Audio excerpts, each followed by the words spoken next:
the LaxFactor podcast. What is up, college lacrosse fans? You're watching episode number 280 of the LaxFactor podcast. I am your host, Ted Hoost. It does sound crazy that we're up to episode 280 now. Today, I want to dive right into it, and I want to move on. No promo, no nothing. I want to get in and I want to talk about North Carolina's game against High Point.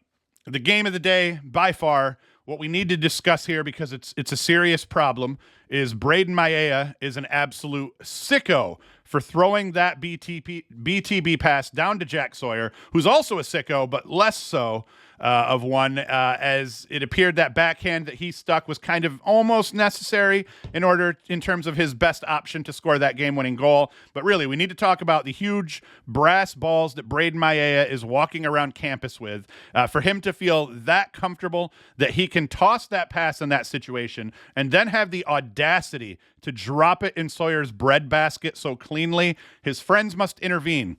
The kid must be checked for toxoplasmosis. The dude has cat scratch fever because he doesn't give a fuck. He's out there driving fast, taking lots of chances. He's probably got 3 girlfriends here, all of them equally as serious as girlfriends. He doesn't mess around with a main girl and a side chick. He has 3 girls that all think they are the one. Braden Maia is disgusting. Now, I just showed that highlight, and I probably showed that highlight a couple times to get through my rant and everything like that. So this is where I must say, this video, all of the revenue for this video is now going to go to the copyright holder of that highlight. I will make no money off of this video. So if you have it in your heart to support this lowly podcaster and to make sure my children have food to eat, you could always go to laxfactor.com. You can get yourself a t-shirt, a hoodie, a mug, whatever. We've got, Rando Club Lacrosse All-Star t-shirts, Garden Gnomes t-shirts, LaxFactor podcast t-shirts, all sorts of crap, so you can support us that way. Now let me get back to this here. I had this game sitting on my side TV, and when it hit about 10-5, I switched it to a different game. I had no idea that High Point had gone on a 6-goal run. When I switched it back from my other side game, as I was prepping for the Cuse game and everything, pre-gaming, I switched it back right after High Point had tied things up at 11s, and then I almost shit my pants when I saw that game winner go in. So from a statistical standpoint, what did this fourth quarter look like for High Point? How did Carolina blow this lead? Over the fourth quarter, shots 12-5 HPU. Shots on cage 8-zip in favor of High Point. Ground balls 9-5 High Point, and faceoffs High Point won 5 of 7 over the course of that fourth quarter. That explains the ground ball discrepancy. So simply put, High Point outplayed North Carolina. North Carolina apparently thought this game was won. Colin Krieg struggled over the course of that second half, as did the UNC defense. Sometimes a team that has enough talent to sting you like High Point, if you make them desperate, if you injure them, they will fight like a crazed junkyard dog, and that's what they did. UNC folded in all areas, offensively and defensively, but their defense's inability to get a stop down the stretch in this game, that was their real undoing. Now, what I love about this High Point team, post Asher Nolting, I wasn't sure what they were going to do. Asher Nolting is a generational talent. That is an absolute fact. That word's thrown around too much, but in this case, it is absolutely true. I didn't think that a guy like Braden Maia, who is primarily a goal scorer and while playing with Nolting, it appeared much of his goal scoring was due to Nolting drawing slides, throwing dimes to him and things of that sort. I was afraid his production might fall off a little bit. He was a known quantity. I figured it wasn't going to be hard for a team to stop a known quantity that's an off-ball guy. Look at Mac O'Keefe. Once Mac O'Keefe loses his line mate, he ends up having a much muted goal-scoring output in that following season, his only season without what's-his-nuts run around on attack with him. So I was afraid that was going to happen to Maia. That did not happen to Maia. He goes for 62 points in 2023. That was a career high for him. And then he's averaging 5+ points a game so far this season. Absolutely on point to put up 60+ points again for High Point. So that's huge. Enter guys like Jack Van Overbeek. He had a goal and 4 assists in this game here. 46 points so far this season, just 2 points behind Maia. He's been huge. It's a veteran High Point team, a bunch of seniors. So I'm just glad to see them get to taste a little bit of that magic, that upset magic that the teams from 2019 to 2021 or so. It's nice to see them be able to kind of get a little bit of taste of that magic. For High Point, their only path to the NCAA tournament, win their conference tournament. That's it. So we're not going to prognosticate on conferences that only put one team up where there's almost no chance of an at-large bid. But for Carolina, this is going to go down as a bad loss for them in terms of RPI. The Heels, they have a quality win over Penn, but that is it. Now, if you look at what they've got going on for the rest of the season, Murderers Row right here. It's got to be the toughest schedule of any team over their final 5 games that anyone's going to see. They have Army up next. Then they have Virginia, Syracuse, Notre Dame, and Duke. Every single team has spent time in the top 10. I think almost all of these teams before the season's over will have spent time in the top 5. So that is an absolute brutal stretch here. Now, I think if Carolina beats Army and then goes 0-4, they don't make the tournament here. I think if Carolina over this 5-game stretch here, let's pretend we're not counting the ACC games any differently, being conference games or whatever. I think if they go 2 of 5 over this stretch, I think they're on the bubble. And depending on what other teams, they could potentially get in with that resume. That they would have a quality win over Penn, the bad loss to High Point, but then they'd end up having good wins against any one of these teams. So 2-3 puts them on the bubble. They may be the last team out. Or the first team out. I think if they go 3-2 over this stretch and they can pick up 3 wins over this stretch, I think that probably gets Carolina in as one of the last teams in. And maybe it wouldn't even be that close at that point because every one of these teams, as I said, probably finishes the season in the top 10. And every one of these teams has spent time in the top 5 at some point or will spend. Because Syracuse is about to be top 5 here this week. If not, maybe even 2 or 3. And I bet you they'll get a couple of one-place votes. I made a first-place votes. I made a joke that I would do that, but I won't. I'm not going to be that guy. Although the joke was pretty funny. I thought, let me just show you my joke that I made, just so you can all relish in my brilliance here. But my joke, here was one thing. Probably people don't like guns, but yesterday at some point while I was watching lacrosse, I did have to clean a couple of handguns here. But where was my joke? Yeah, when Terrence Foy and Matt Kinnear see my media poll submission tomorrow night, has Cuse, Lax sitting in each of the top 5 spots because Dylon was the 5 greatest rappers of all time. So if you don't get that joke, then you didn't watch the Chappelle Show, and you probably don't have a great sense of humor. But I thought that was some pretty witty shit, and credit goes completely to me for being funny. So anyway, that's it. I think they win 3 of their last 5. I think they get in, probably one of the first teams, one of the last teams in. If they go win 4 of their last 5, giddy up, they're definitely in. But I feel like 2 of the last 5 probably gets them in, and we'll have to see. Now I'm just being annoying and rambling here. Maryland and Michigan. This game busted my so-called account-saving 8-game parlay. The only loss of that 8-game parlay I had on the slip. Maryland held an 11-10 lead late after Ryan Syracuse scored with 3:47 left in the contest on a dish from Danny Maltz. But just over a minute later, Justin Tiernan unleashed hell on the far side pipe, beating McNaney over his off-stick shoulder. That knotted things up at 11s with just 2:36 left in the game. The eventual game winner, scored by Tiernan with 1:13 left on the clock. Just a situation of him being in the right place at the right time. Failed Maryland clear. Ball finds its way to Tiernan behind the defense. He darts in, gets under his defender, gets pushed into the goal mouth and scores. Now, what pissed me off about this call, it was a weak call. In terms of bang bang, it did not look like a push to me. It looked like a player trying to force his way in front of another player whose goal was to get to the same point of the field.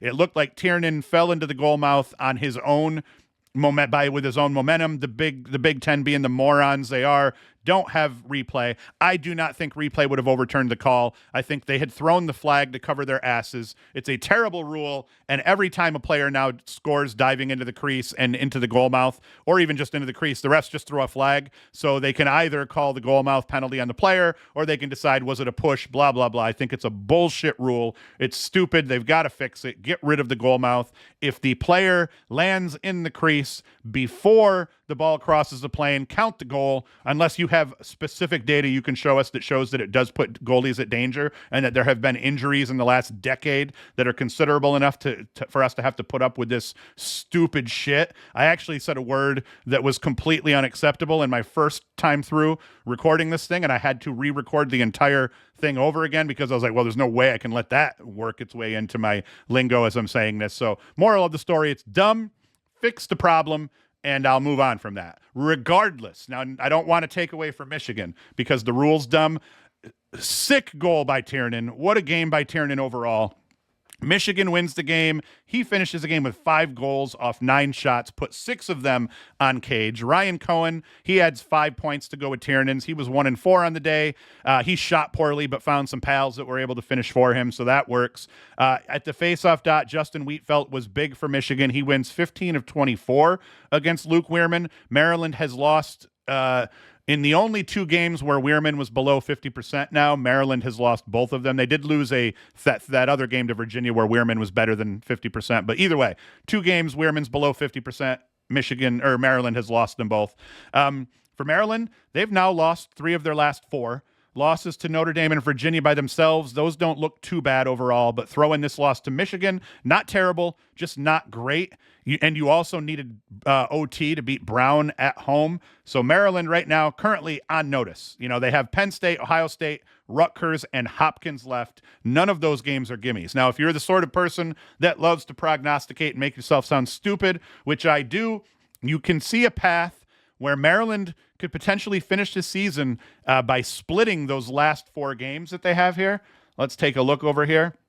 So if Maryland splits these last 4 games, they're sitting at 7-5 going into the Big Ten tournament.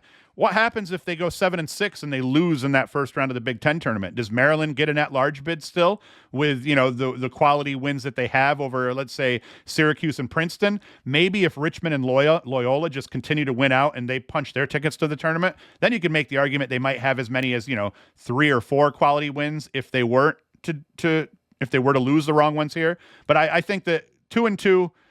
You're probably in 3 and 3 and you go 2-2, you're probably in. You go 3-1, you're almost for sure in, and then you still have the Big Ten tournament to play. The moral of the story is there is a world in which shit could just completely unravel for Maryland. They could lose 3 of these 4.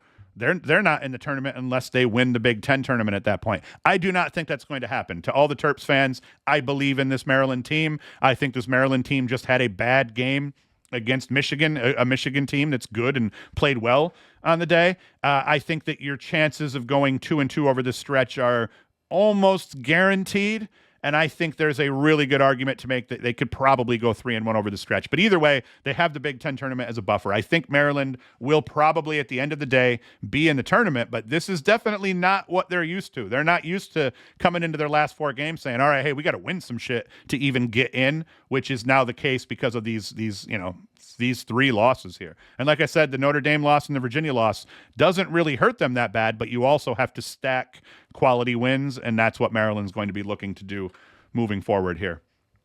Yale and Cornell ended 18-15, kind of a battle between C.J. Kirst and Matt Brandow as we get into here. Kirst gave Cornell a 3-2 lead early, scoring an unassisted goal with 5:59 left to play in the first quarter. Now, note on Kirst, he's been kind of quiet in terms of point production overall this season. So it was nice seeing the guys around him get better looks. No one's more dangerous than Kirst in 1v1 situations where he is the second Dodger in a sequence, especially if that first Dodger drew a slide. You get CJ Kirst on an island against his defender, things are typically going to go poorly, especially if he's not starting that dodge all the way up from a corner or the wing or something where he's getting the ball, only 12 yards from cage, where he's just got to take really 2 or 3 good steps to get past his guy and get a really good look off overall. But kind of we look at his point production, 4 points, 3 points, 5 points against Hobart, 8 against Ohio State. That was an incredible game, but then 3 and 2 again. So to come out and get 8 points against Yale, a quality opponent after the other 2 quality opponents they played recently have kind of shut him down. And he shot the ball terribly against Penn State, 22%, and then he was only 9% shooting against Princeton. So a great bounce-back game for Kirst. He's going to need to continue that. End of story right there. Kirst, he finished the game with, 4 goals, 4 assists. Even better, he forced 2 turnovers. Now we move over here to Matt Brandow. At one point, Brandow would tie things up at 4s for Yale with 3:14 left in the first quarter. He's been playing at an extremely high level at this point, looking like the best attackman in the country as his line mates are out. His 42 points in 6 games, that's good for 7 points per game, leading the nation, and Yale is yet to play any chumps. Brandow finished this game with 5 goals and 2 helpers, and you look at what he's done against teams so far, 2-4 against Villanova. That's a good haul against a solid Villanova team. 6-7 against Colgate. They're not chumps. They've proven they can play ball this season. 1-2 against Penn State. Ho-hum. 2-3 against Denver. 8 assists against Harvard, and now 5-2 against Cornell. So, again, some pretty good competition. Brandow has been tearing things up. But even though the story of this game, every time Yale would tie things up again, it would end up being a guy like Kirst or somebody else that would come back, score a goal, give Yale back the lead, and, that's all she wrote. And actually, that Brandow goal there, that gave, Brandow tied it up at 4s, and then it was Hugh Kelleher feeding Kirst that caused Cornell to go back up 5-4, and it would just keep swinging like that. So, glaring issue for Yale in this one, after I just, butchered my freaking segment here on this game so far in terms of highlight flow and all that shit. Glaring issue for Yale in this game, though. They shot like shit. 48 shots. That was 9 better than what Cornell took all day, but only 28 of those 48 shots were on cage. Matthew Tully's 13 saves against 15 goals against. That's good enough to keep Cornell out on top as this game progressed. Yale did a good job keeping pace in this game by winning 21 of 35 faceoffs between Machado between Rodriguez and Ramsey. Machado, Rodriguez, and Nicholas Ramsey. They did a great job at the dot, but for Cornell, now we're going to move away from the game. Man, every once in a while, I just butcher the flow of a thing to the point where I just want to hit stop, record, and move on. I'm not going to. We're going to muscle through this because I'm an animal. For Cornell now, we move into the prognostication aspect of this after I've already closed this out here. They've got quality. Let me just bring this up here. I don't want to lose the Cornell game or the Cornell and the Yale stuff. Okay, so Cornell, they now hold quality wins over Yale and Princeton, as we see here. They just beat Yale and Princeton back-to-back after that loss to Penn State. A loss to Penn State, a loss to Denver, not terrible for your prospects. So these are huge wins because you still got to stack wins. They've now got Penn up next, and then Syracuse, and then they get to play Brown, and then they play Notre Dame, Harvard, Dartmouth. So, I mean, they have chances here to pick up quality wins and get themselves into the NCAA tournament via an at-large, and they also have the Ivy League here as well. So Cornell, lots of chances to improve and continue to build their resume. Now, Yale, oddly enough, it looks like they play more games than Cornell, but they're starting to get to the point now where they've played their quality opponents generally. They just lost here to Cornell. They did beat Harvard. They'd have that win over Denver. That looks great. And that loss to Penn State, not terrible. But moving forward in terms of resume building, Lemoyne and Brown next, nothing. That's not going to help you. So long as you win those games, they're not really winning's going to improve your RPI a little bit. Losing them will be a killer. But then they got that win, a game against Penn, a game against Boston U. Those will both be quality wins if they can pick them up. But then you look, Dartmouth, Hofstra, Albany, leading into Princeton. So Yale, they have work to do, and they have lots of chances to pick up wins. But for them, they pretty much can't lose any of these games that aren't Penn or Boston U. They have to beat Brown. They have to beat Dartmouth, Hofstra, Albany, and then probably go 2-1 over the games between Penn, Boston U, and Princeton. And I think that probably puts them in a good place, and then they head into the Ivy League tournament. But it's just not decided yet for either of these teams. Obviously, they have some more building of their resumes to do. We dig into the next game. I want to talk about Princeton and Harvard. Now, Princeton got this one by the end, 14-11 as I watched the game. I didn't feel it was as close as it was because despite tying the score up numerous times throughout, you had the feeling that even as Harvard was able to, even if they were able to bring it down to the wire, Princeton was always going to score the go-ahead goal. Probably Coulter Mackesy would have had something to do with it. Harvard had the game. Harvard was on top 3-1 early, but after Princeton rattled off a 3-goal run that was capped by Nate Kabiri, his second of the game, Harvard was never able to get over that hill again and regain control. Princeton always had the answer. Teddy Malone tied the game up at 4s for Harvard. Coulter Mackesy answered to give Princeton back the lead, 5-4. Miles Botkiss got Harvard back to even at 9s. Then enters Sean Cameron, who scored on a dish from Mackesy. Princeton got control back and rolled from there. That just quick hit here. Mackesy feeds Cameron. Cameron's already loaded as he lets it rip from a very weak angle. And, just Princeton always had the answer. Now, I will say, credit Christian Bernard, Harvard's keeper, with keeping his team in the game. He makes 20 saves on a day that saw Princeton getting just shots off at will. Princeton outshot Harvard 54-32 in terms of raw shots, and then 34-17 in terms of shots on cage. So without Bernard's effort, this game would have been over by halftime, as he had 12 stops over the course of the first half, 6 in each of the first 2 quarters.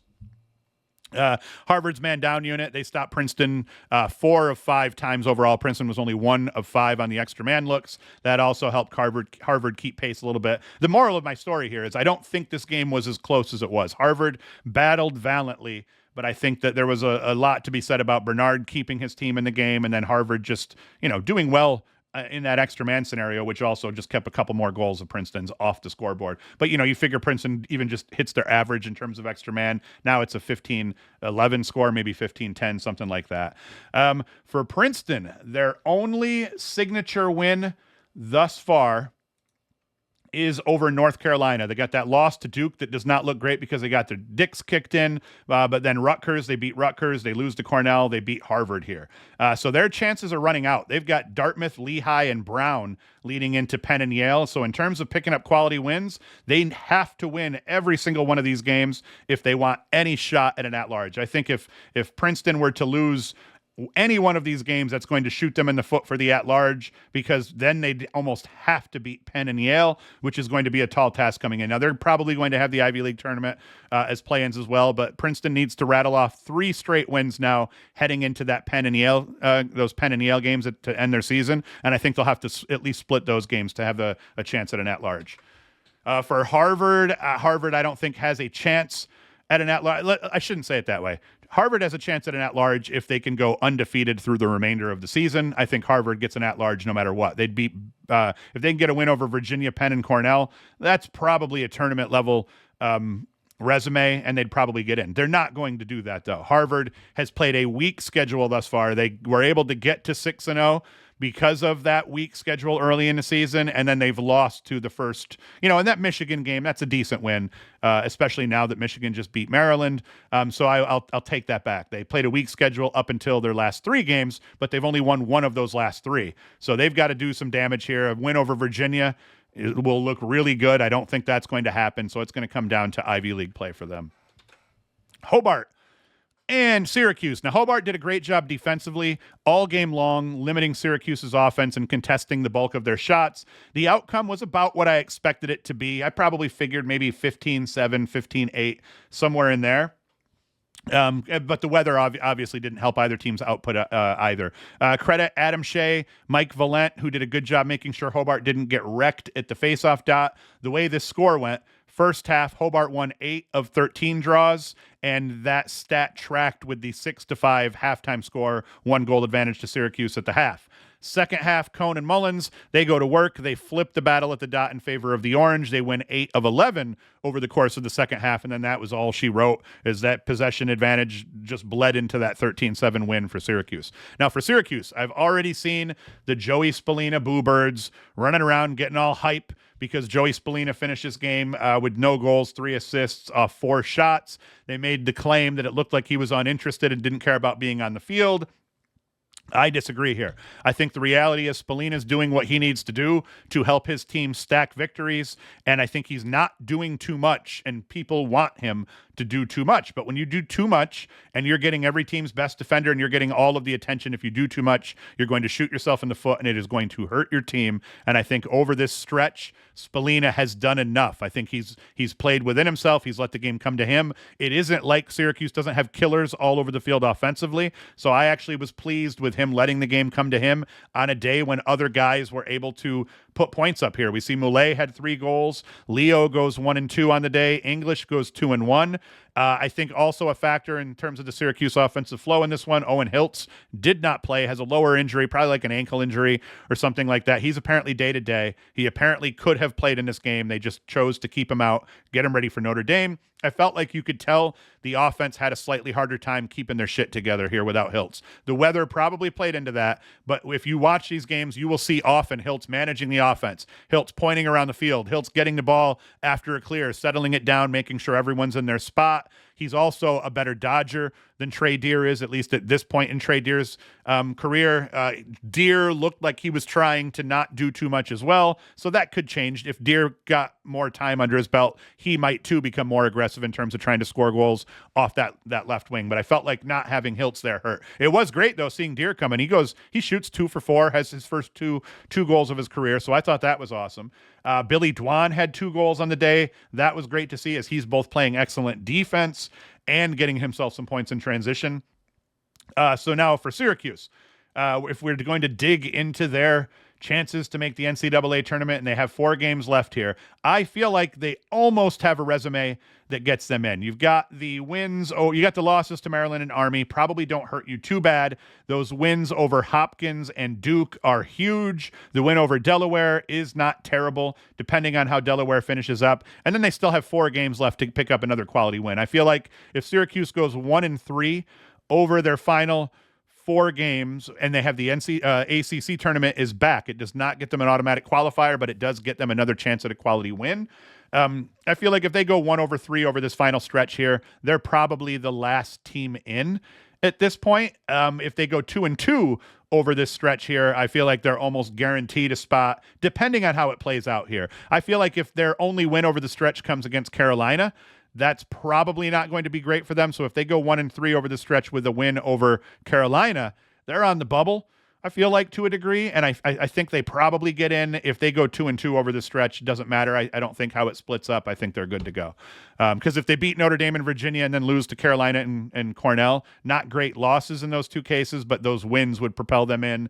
If they beat Cornell and Carolina and lose to Notre Dame and Virginia, still 2 more quality wins to the total with decent losses, because no one's going to be mad at you for losing to those teams. So I think Cuse is pretty much in, so long as they don't go 0 for 4. If they go 0 for 4 over this final game stretch, now they're on the bubble. They're probably one of the first teams out, depending on how the ACC tournament would play out. So thank God they got the ACC tournament back, because it just gives them more chances to stack quality W's.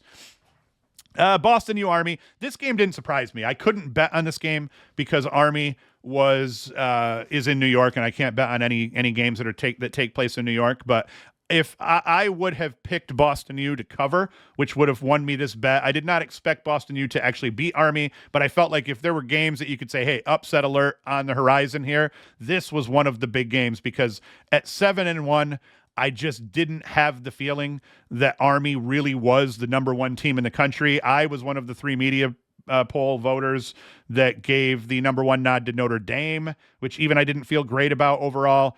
Army's only signature win right now is against Syracuse. You could call Rutgers a quality win. Boston U would have been probably a decent win, but that's it. Syracuse is their only good win, and now they've got that loss to Boston U. They didn't have a bad loss, and I don't think the loss to Boston U is going to count as a really bad loss, but they don't have a whole lot of chances from here to get quality wins. You're going to play Carolina. That beating Carolina would go a long ways in helping their resume. Losing to Carolina would be really bad. Then they got Colgate, Navy, Bucknell, Loyola. None of them ranked. None of them, are a real threat. So could Army win out here? Yep. Army could win out and end up, what would that put them at? 1, 2, 3, 4, 5. That would put them at 12-1. That gets them into the NCAA tournament. They would be in regardless of what their conference tournament looked like. But you start dropping some of these conference games here, and now you're stacking bad losses. A loss to Navy, Bucknell, even Loyola would end up going down as bad losses. I'm not sure a loss to Carolina at this point wouldn't go down as a bad loss. So Army has work to do. If they can run the table, they're in. They also have the Patriot League tournament, but they have to be careful now. And I think they really, to guarantee their chances of getting at least an at-large, I think they have to go 3-2 and pick up 3 wins against the best of these teams.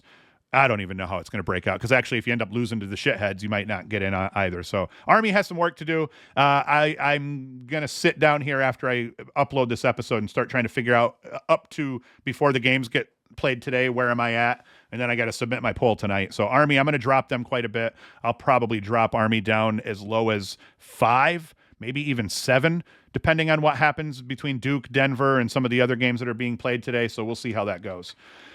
Let's get out of here.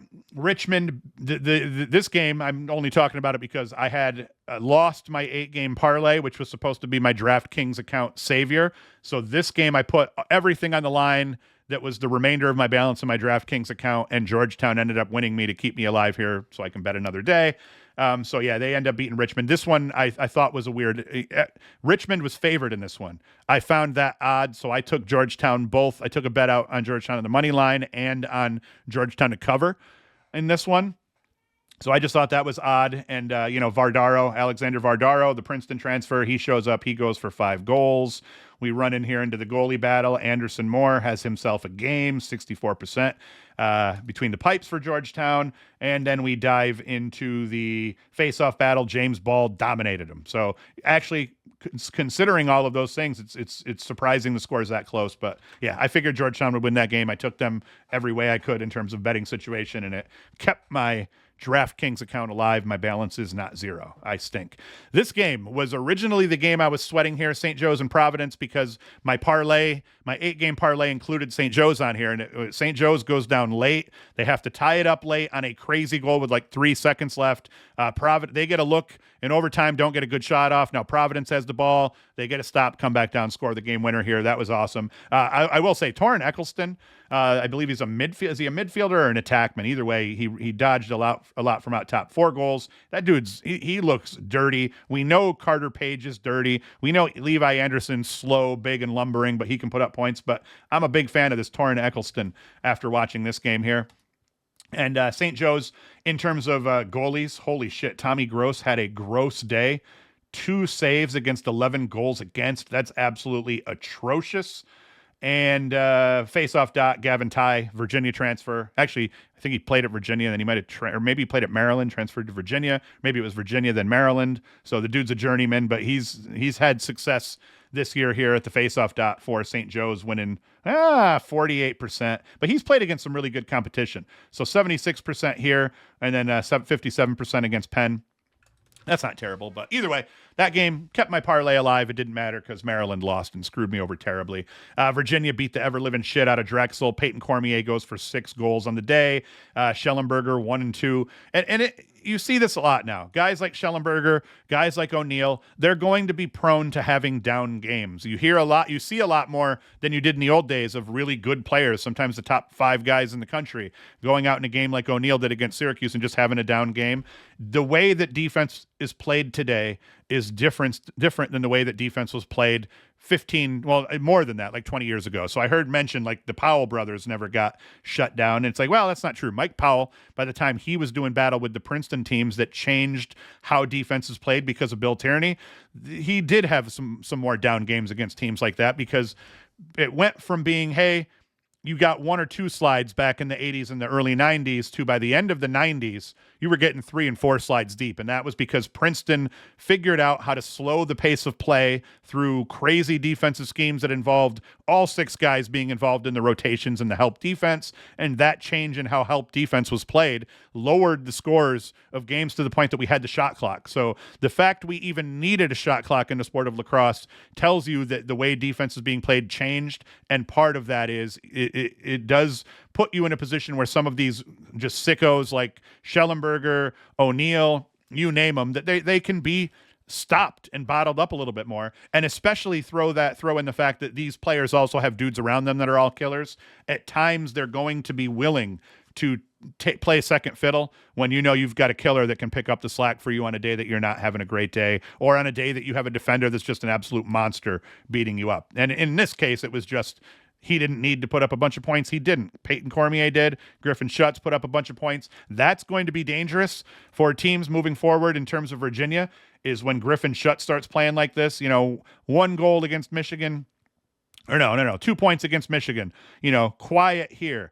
Big game against Hopkins. Quiet again, Robert Morrison Towson. 4 and 2 against Maryland, an absolute monster of an outing, and now 3 goals against Drexel here. If he can find his place on the field, because he's kind of one of the guys that you would have thought maybe by now would have been one of the starting attackmen.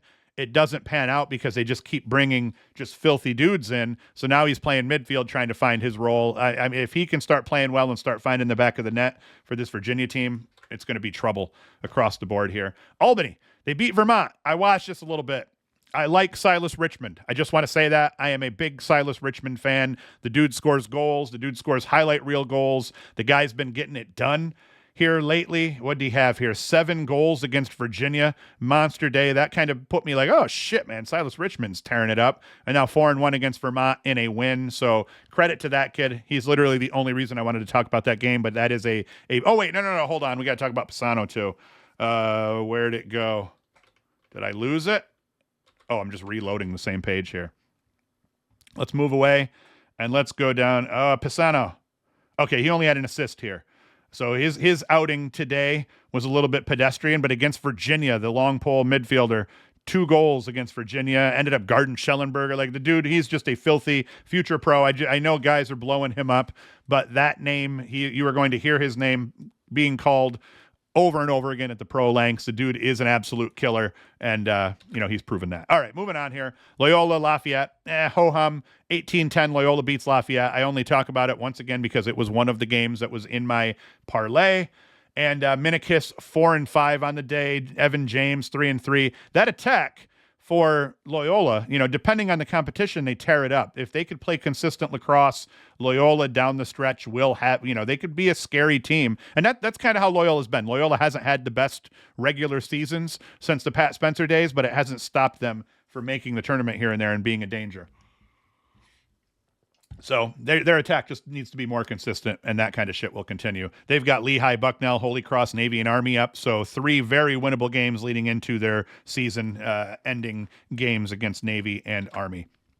Delaware beat Hofstra. This game was in question for quite a while. Mike Robinson was the one who kind of kept Delaware in it early. Looks like J.P. Ward got his shit together at some point, and they roll Hofstra. I always just like to check in on these guys here. Achione, I think is how you pronounce that. 3 goals. I'm a big fan of him. Just watching some of these games here now that I've been forced to buy Flow. I'll catch up and watch a little bit more Delaware, but I like this kid, number 45 for Delaware. He had 3 goals on the day.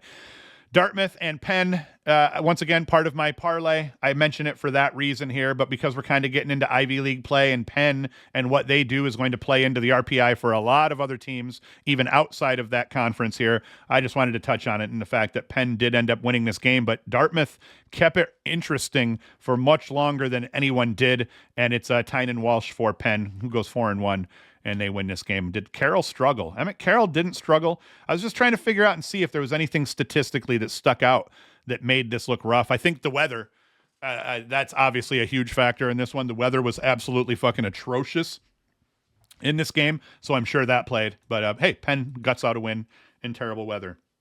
The games that are on the slate here today: Duke and Denver, Ohio, and it's Denver at Duke, Penn State at Ohio State, and Johns Hopkins at Rutgers. So in this one, I did take a 3-game parlay to once again try to keep my DraftKings account alive. I've got Duke, Penn State, and Hopkins money line in my 3-game parlay to keep my account going. If I lose that bet, I am done, and I've just burned my DraftKings account down to 0 because I'm the absolute worst lacrosse bettor that's ever existed, that's ever lived. And then as we come into the calendar here and we see what's up for Monday, we got Brown and Villanova, nothing really big there. Yale, Lemoyne, who cares? So Wednesday slate of games, a little bit interesting. We got Duke hosting Boston U. That should be a big one. A chance for Boston U to kill one of the juggernauts and pick up a huge quality win. A chance for Duke to actually pick up a win against a good opponent that would look good for their RPI. And that's it really for midweek games there. And then in terms of the rankings, like I said here, Army, I am definitely going to drop them. Now, these guys play today. Duke and Penn State play today, so I don't know what I'm going to do with them. Notre Dame doesn't play this week, and I think Notre Dame may, because they haven't played enough games yet, they may fall victim to not losing, but not getting my number 1 nod this week. So we'll see how that goes when I sit down to do it. But Syracuse, they're definitely going to be on the rise. Duke, maybe if they beat Denver, maybe I only drop Duke down to here and bump Syracuse up. Maryland's going to drop. Yale loses, they're going to drop. What's Denver going to do today against Duke? That's going to, decide, or do they get to stay in the top 10 or not? Georgetown's win over Richmond, I'm probably going to bump them a spot or two.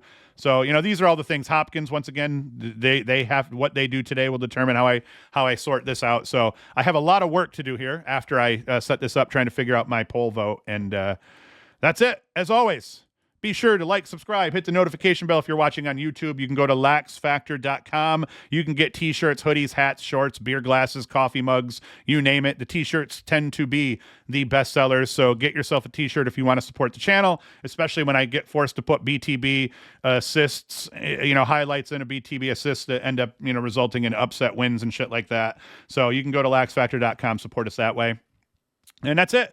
I will do one video during the week. I don't know what it's going to be. The preview show is just really hard for me to get to come Thursdays. So probably what I'll do is maybe put out a show Thursday talking about picking a game and just covering that game in depth. That'll be easier for me to do.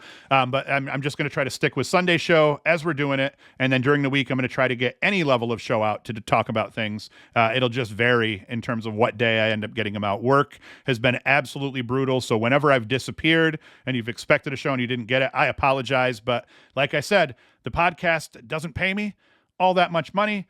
The work that I do for my full-time job pays me a lot of money, and I have to honor that. And there's just days when I just cannot get away long enough to put out a quality show. And I've just been erring on the side of not putting anything out if it's going to be a piece of shit. So that's it. Thank you for watching. Thank you for listening. Be sure to come back next Sunday for another show, and then watch during the week to see what I drop. That's it. Hoost is out. The LaxFactor Podcast.